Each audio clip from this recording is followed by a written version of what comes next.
Good morning guys, in front of me is Google Pixel 9 Pro XL and let me show you how to add Google account to this device.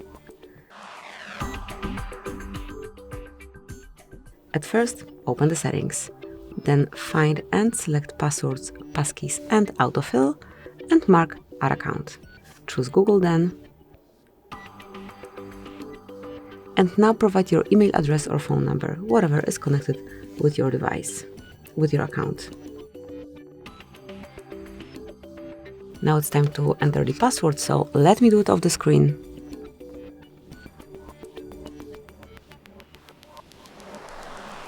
And as only the password is entered, mark Next.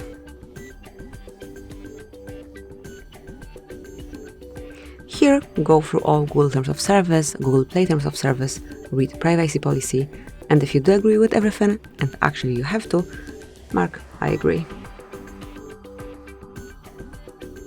Tap on More, Accept, and that's it. As you can see, your account is added. Whenever you wish to remove it, just mark the account and select Remove Account, then just confirm by tapping on Remove Account. Thank you for watching, please subscribe our channel and leave the thumbs up.